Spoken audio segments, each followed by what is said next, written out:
Welcome to the Lit Show. I'm Janie. And I'm Britt. And we are lit. Episode 24, Martha and Mary. We promised we would do an episode on Martha and Mary, so here it is. Britt's going to read Luke 10:38 through 42. All right, this is the story of Martha and Mary at the home of Martha and Mary. As Jesus and his disciples were on their way, he came to a village where a woman named Martha opened her home to him.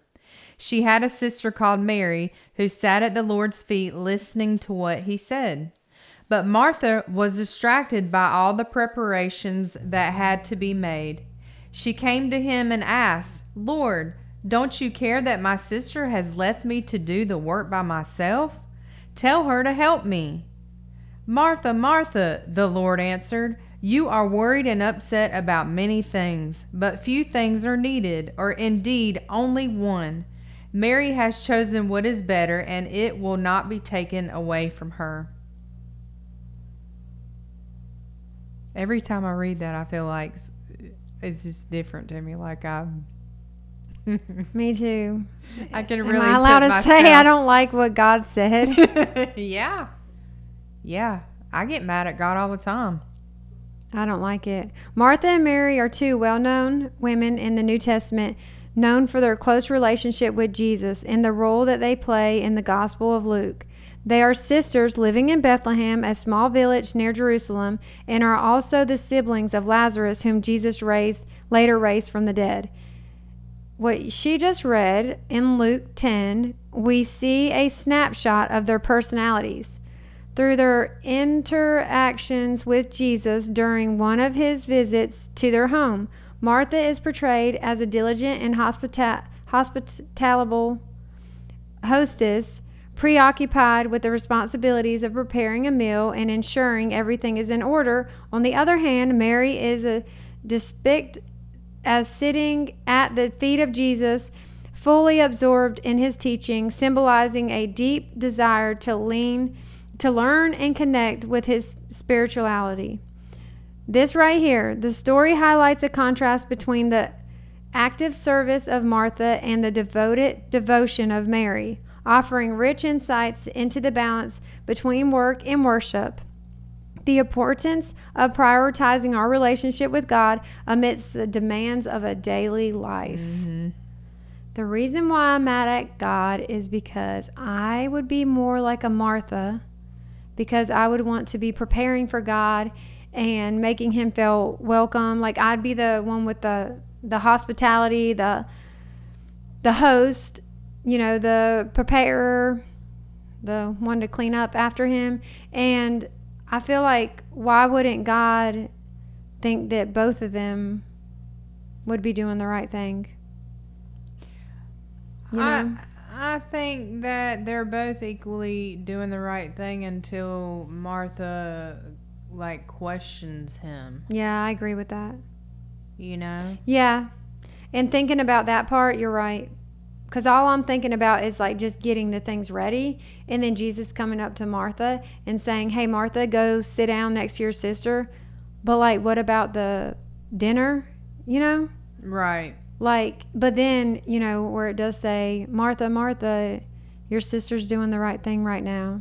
Yeah. And if you notice when you read it, it's in that moment, Jesus is saying she's doing the right thing right now. Mm-hmm. So that doesn't mean everyone needs to just forget about their jobs or their task or their daily living. Mm-hmm. Wives, that don't mean don't clean your house and take care of your kids. No, it's important to keep things in order. God actually wants us to keep things in order. Everything that I own is from God. Yeah. So I like to take care of my stuff. Yeah, me too. Mm-hmm. And remember when we took that test? Yes. It was a while back. Yeah. So we took a test to see which woman in the Bible was... Are we? Yeah, did we compare to the most? Or right. were we most? And we took it at separate times, and we both caught each other with our answer. Yeah. And believe it or not, both of us picked Martha. Yeah. I mean, that was our answer. Yeah. Which is wild to me. Yeah. Yeah. Me too. Yeah. It means that we're a lot more alike than what we give ourselves credit for.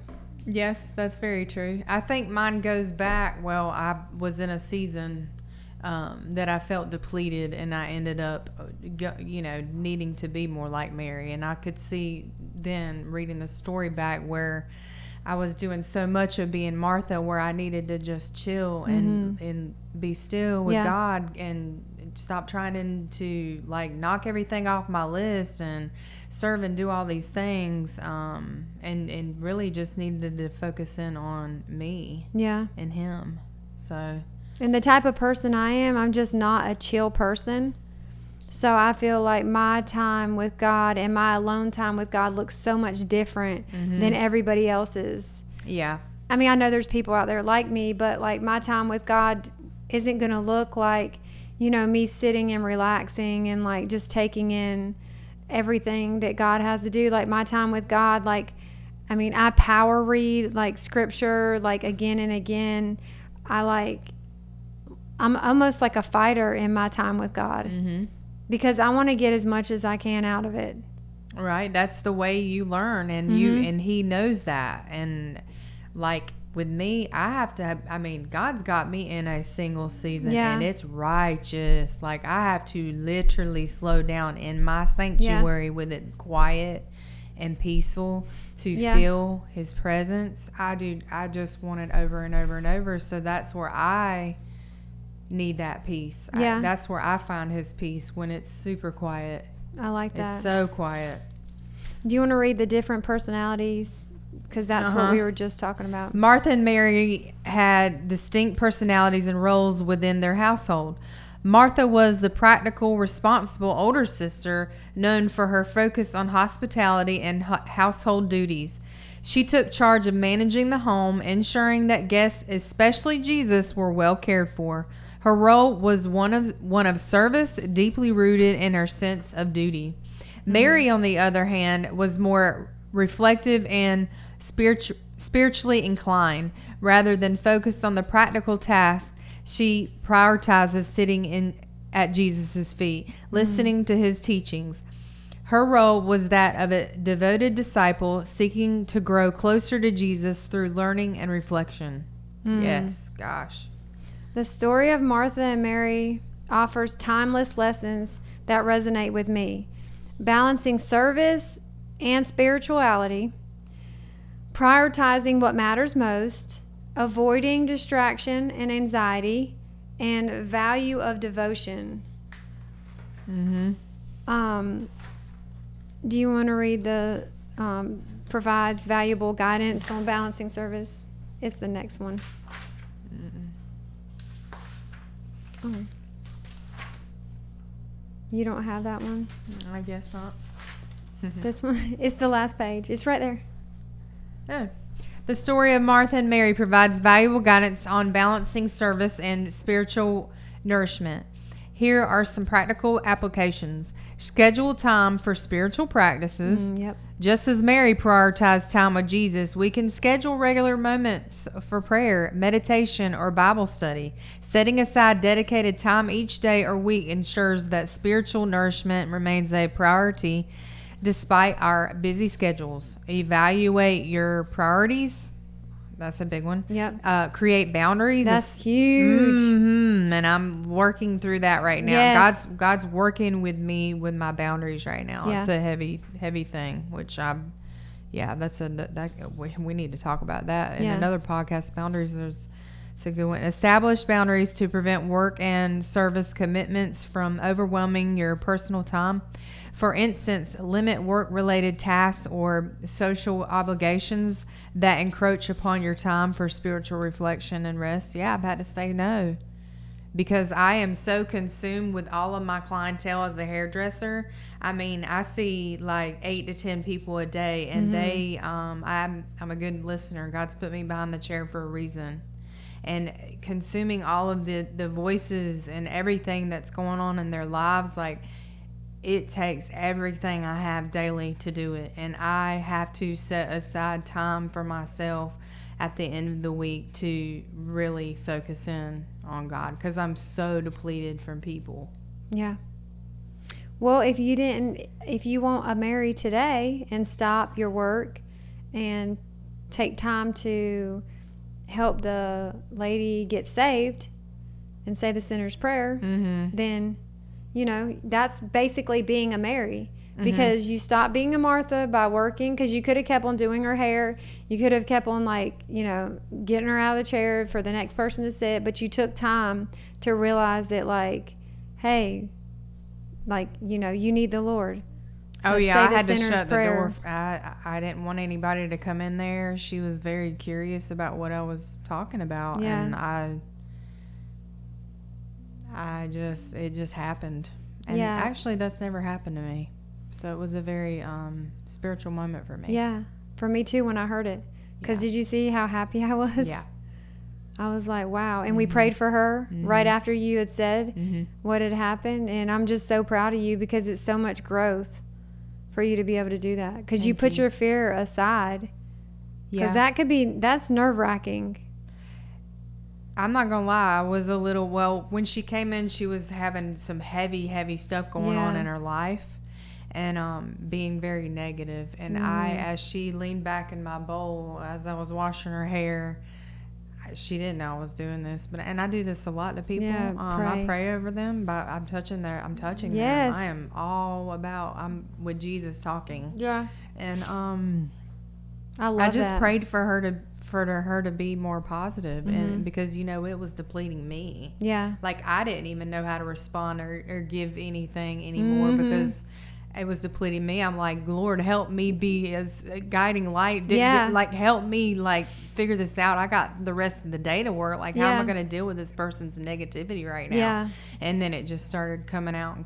And as soon as I did that, she started, like, enough about me, like, and started being positive and asking questions. And then it came unfolded out that like way. that. Yeah. It's awesome how God works. Yeah. Did you have a story you wanted to share? Yeah.